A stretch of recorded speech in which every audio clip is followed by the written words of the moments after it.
He decided to go to the mall na lang instead of gym. May bibilhin daw siya. Ano kaya yon? Nakarating na kami sa mall. May ibinigay naman siyang card at sinabihan ako na, just buy anything you want. Bahala siya. Anything daw eh. Kaya sa grocery agad ako dumiretso. Kumuha ako ng malaking cart at naglibot. Ano kayang uunahin ko? Aha! Chocolate! Agad naman akong pumunta sa sweet section. Nasa harap na ako ng babies ko, chocolates. I can't make up my mind kung ano yung pipiliin ko. Toblerone ba o Ferrero Rocher? Cadbury? Milky Way? At kung ano-ano pang mga chocolates. Habang busy ako kakaisip kung ano ang kukunin ko, may biglang kumalabit sa akin. Tiningnan ko kung sino. Si Dominic. Hi Tita Beautiful, are you alone? Is Tito Sungit here? Sunod-sunod niyang tanong. Hello din handsome Dominic, and to answer your question, no, I'm not alone. And yes, your Tito Sungit is here. He just bought something. Sabi ko habang binigyan siya ng ngiti. Are you going to buy chocolates, Tita Beautiful? Tanong pa nito. Oo, gwapo si Dominic at mukhang hindi ako makapag-isip kung anong chocolate ang bibilhin ko. Any suggestions? Tanong ko sa kanya. Inilagay naman ito ang daliri sa chin nito na animoy nag-iisip. Aha! Sabi niya at tila may isang bumbilya ang umilaw sa ibabaw ng ulo nito. Since you like sweets, I have a suggestion. Masayang-masaya na sabi nito. Tinanong ko naman siya kung ano yon. Take me with you. I can be the sweetest boyfriend you'll ever have. Sweeter than the sweetest chocolate. Suhestyon nito. Napatawa na lang ako sa sinabi nito. Nagmana yata sa tito nito. Hi, I know he'll be one of the playboy who'll break woman's heart paglaki nito. Handsome Dominic, I'm sorry but I can't take you with me. You want Tito Sungit to transform into a terrifying monster? And Tito Sungit will get mad at you if you'll be my boyfriend. And another thing, you're too young. One day you'll find another princess that will love you forever. Mahabang sabi ko sa kanya. Tila natakot naman ang sinabi kong magta-transform si Bryle. Tita Beautiful, forever doesn't exist. Sabi nito and pouted. Kinarga ko naman siya. Once you'll find the person you love, you know forever does exist. Sobrang gwapo Dominic. Anong chocolates ang bibilhin ko? Tanong ko sa kanya. Everything! Masayang sabi niya at kumuha na ng iba't ibang brands ng chocolate at inilagay ito sa cart ko. San nga pala yung mami mo? Tanong ko. As if on cue, sumulpot naman sa harap namin si Diana at isang monster. Bryle. Bigla namang nataranta itong kinakarga ko. Tita Beautiful, please put me down. Please put me down. Natatarantang sabi nito. Tiningnan ko naman siya na nagtataka. Bakit? Tanong ko. Tito will turn into a monster. Tito will turn into a monster. Parang naiiyak na sabi nito. Kaya ibinaba ko naman siya at nakita kong lumapit ito sa mama niya at niyakap ang mga binti nito. Natawa naman yung mama niya sa inakto nito. Tiningnan naman ako ni Monster, Bryle, at lumapit sa akin. Ano naman yung sinabi mo sa dwarf na yun? Tanong niya sa akin. Sinabi ko magtatransform ka into monster pag inuwi ko siya. Natatawang sagot ko sa kanya. Nakita ko namang nag-clench yung mga kamay niya. Yung duwende, bakit bang dami kong kaagaw pagdating sa'yo? Nagtitimping sabi nito. Well, nabawasan na yun ng isa. Takot kasi yung isa sa monsters. Natatawang sumbong ko. Lumapit naman sina Ate Diana at Dominic na takot na lumapit kay Bryle. Oh, mauna na muna kami Bryle. What will you say? Sabi ni Ate Diana. Tito, please don't turn into a monster. I'll give you Tita Beautiful. Just please don't turn into a monster. Natawa naman kami ni Ate Diana. Lumambot naman yung itsura ni Bryle at lumuhod sa harap ni Bryle. Don't be afraid. I'm not going to turn into a monster, okay? But if you'll push Tita Beautiful to be your girlfriend, roar! Pananakot nito kay Dominic na tumakbo palayo habang sigaw na. Naging monster ang tito ko! Tawa lang ako ng tawa. Sinipa naman ni Ate Diana si Bryle sa paa. Takot na nga yung bata, mas tinakot mo pa. Natatawa na ring sabi ni Ate Diana. I can't help it. Natatawang sambit ni Bryle. Nagpaalam naman si ate at hahanapin pa nito si Dominic. Saan na kaya yun napunta? So, ano pang bibilhin mo kaysa sa mga chocolates na to? Tanong ni Bryle. Ice cream, junk food, soft drinks, noodles, blah blah blah. Pag-e-enumerate kong sagot kay Bryle na halatang hindi naman nakikinig. Okay, let's go. At siya na mismo ang nagtulak ng cart. Akala ko pa naman mag-gym kami. Madadagdagan na naman ito ang adult fats ko. San ka pala galing? Tanong ko sa kanya habang naglalakad patungo sa junk food section. Oh, I just went to the pharmacy to buy my stocks of Di niya napatapos at tila namula yung tenga nito. Okay. Ba't di mo agad sinabi? Nahihiya ka no? Meron naman akong stock sa bahay ng ganyan. Sabi ko, napanganga naman siya. What? Di makapaniwalang sabi nito. Oh, bakit? Bawal bang magkaroon ng stocks ng gamot for constipation? Nagtatakang tanong ko, anong masama doon? Tiningnan niya lang ako na tila amused na amused. Tara na nga, para makauwi na tayo agad. Sabi nito, alam ko na, natatay ka na no. Pagloloko ko sa kanya, tumawa lang siya at umiling.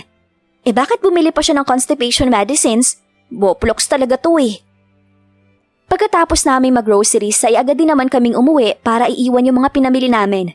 At agad din kaming bumalik sa opisina kasi nga may mga meeting pa siya na ipinareschedule niya ngayong hapon. Oh, akala ko may constipation ka. Dapat magstay ka na sa bahay kasi you know, prut-prut. Sabi ko, ano bang reason bakit bumili pa siya ng constipation medicine? Para laging handa. Sabi nito habang itinaas baba yung kilay. Such a weirdo. Nakarating na kami sa office tapos dumiretso na siya sa boardroom. Ako, nasa secret room niya. Nakahiga sa mahiwagang bed. Ano kaya ang gagawin ko dito? Nagugutom na ako. Tiningnan ko yung ref niya. Ngek, puro beer at saka wine. Wala namang pwedeng kainin dito. Kaya't kinuha ko ang bag ko at dumiretso sa labas. Pupunta na lang ako sa pinakamalapit na McDo at saka umorder ng sangkatutak na pagkain. When I mean sangkatutak, means large Coke float, 2 large McDo fries, 2 pieces chicken. Umupo na ako sa isang table at inilagay ang bag ko sa isang upuan at inumpisahang kumain. Sarap! Habang busy akong kumain, narinig ko ang cellphone kong nagring at nakita kong si Bryle ang caller, kaya sinagot ko agad. Hello? How may I help you? Bungad ko kay Bryle. Where the heck are you? Sigaw nito sa kabilang linya. Nandito ko sa pinakamalapit na McDo. Di pa nga ako nakakatapos magsalita, binabaan na ako. Walang mannerism. Ay manners lang pala. Tao lang po ako, nagkakamali. Ibinalik ko yung pansin ko sa foods ko. Sana pala dinala ko na lang yung pinamili naming chocolates. Hi. Habang busy akong kumakain, may biglang umupo sa bakanting upuan dito sa table ko. Tiningnan ko naman kung sino yon. Si Bryle lang pala na nakakunot ang noo. Why didn't you tell me that you went out? Tsk! I was worried sick about you when I didn't saw you in the office. Nag-aalalang sabi nito at nawala na yung kunot sa noo niya. Nagutom ako eh. Sabi ko at kumain ulit. Naramdaman kong nakatitig lang siya sa akin habang kumakain ako. Gusto mo? Habang itinaas ang isa pang piece ng chicken. Napasmirk na lang siya at lumapit at taakmang kakagat sa chicken nang inalayo ko ito. Bumili ka ng sayo, akin to no? Sabi ko, nangunot naman ulit yung noo niya. Ang dami-dami ng pagkain mo, you won't share? Sabi nito at takmang kukuha sa fries ko nang tinampal ko yung kamay niya palayo sa fries ko. Tiningnan ko lang siya ng masama. Gutom ako, bili ka ng sayo, ang yaman-yaman mo eh. Sabi ko at kinagatan ng chicken. Isa lang, please. Pagsusumamo nito at nagpakyut pa. Sus, isa lang ah. Tumango naman siya. Kawawa naman eh, kaya pagbigyan. Inabot ko sa kanya yung chicken pero tinabig niya lang yung kamay ko at lumapit sa akin. Oh, akala ko ba kakain ka? Nagtatakang tanong ko. He didn't say anything but he kissed me on my lips. Akala ko isang halik lang pero hindi pala. It was a passionate one. At first di ako nag-respond kasi nagulat ako sa ginawa niya. But oh my God, naramdaman ko na lang na nagre-respond na pala ako sa kanya. Siya na mismo ang kumala sa pagkakahalik niya at umupo ulit. You can see a sweet smile at his face.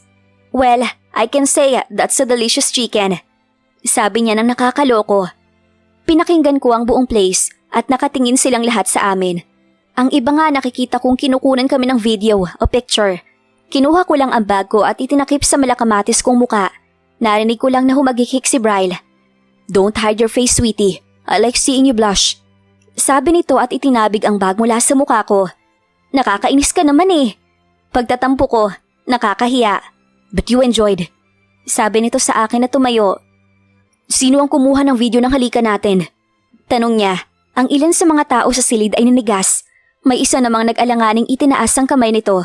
Nilapitan siya ni Bryle. Nagsenyas naman yung tao sa kasama niya na umalis pero pinigilan sila ni Bryle. Wait.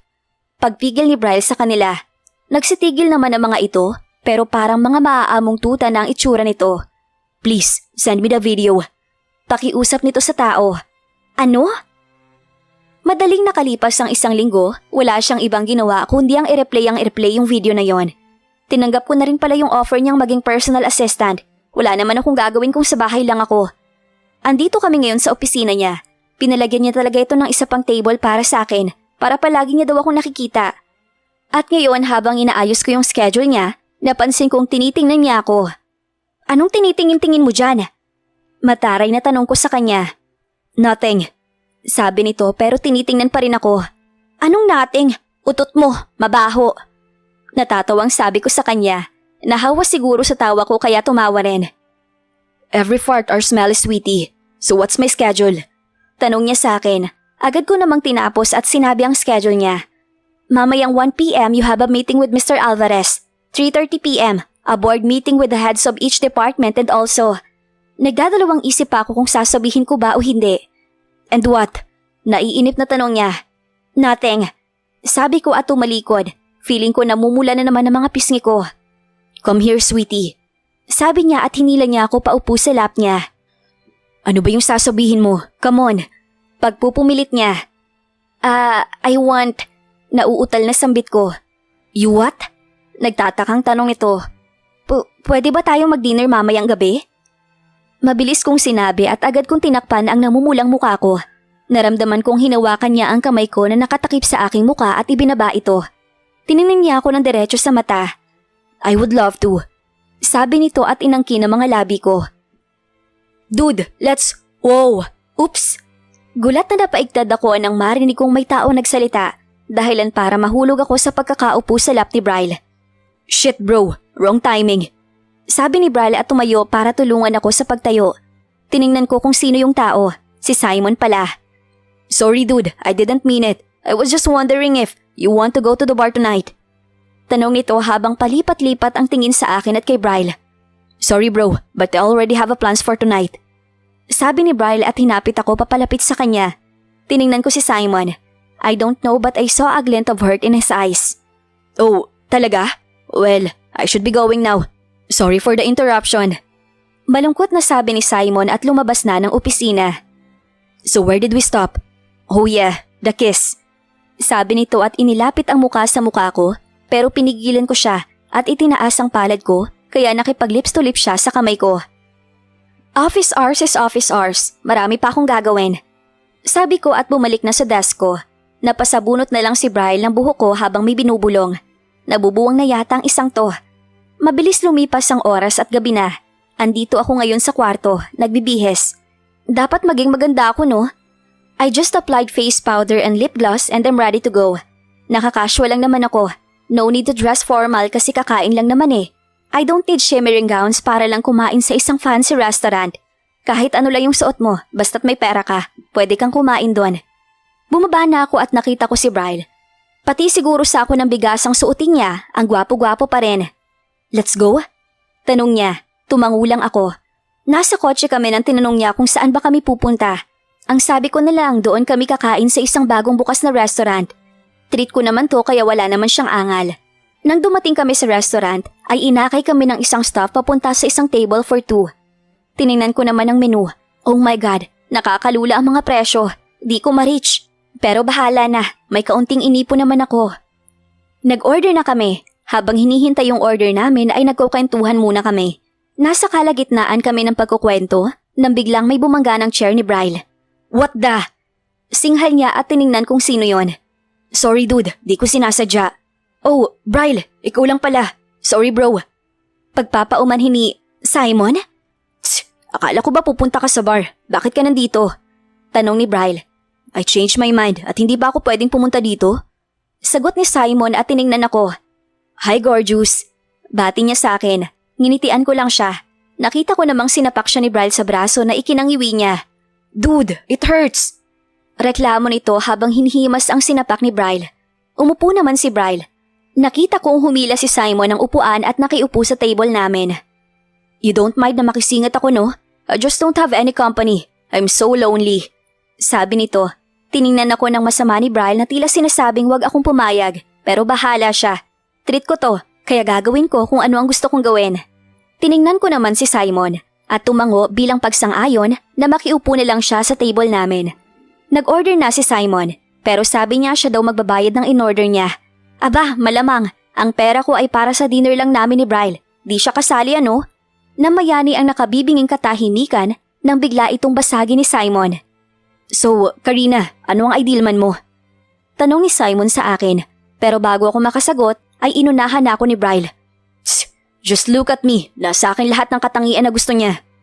Naiinis na sabi ni Bryle, pero tila walang narinig si Simon kaya sinagot ko na lang. Well, may isa pa akong ideal type of man, which is yung lalaking may MMM. Sabi ko, nakuha ko naman yung atensyon nilang dalawa. What's MMM? Sabay nilang tanong. Gusto ko sa isang lalaki ay yung may MMM. Mahaba, malaki at masarap. Sabi ko, nagsilakihan naman yung mata nila at tila may tiningnan sa baba. Well, sweetie, I am the guy who has MMM. Sabi ni Bryle at nag-smirk sa akin. So, ideal type mo ko? May mahaba, malaki at masarap naman kasi ako. Sabi naman ni Simon. Tiningnan ko lang silang nagtataka. Di pa nga ako nakatapos. I mean, yung lalaking may mahaba ang pasensya, malaki ang pag-unawa at masarap pagmahal. Yun yung ideal type of man ko. Sabi ko, nakita ko namang napanganga sila. Magsasalita pa sana ako nang biglang dumating yung in-order namin. Anong nangyari sa kanila?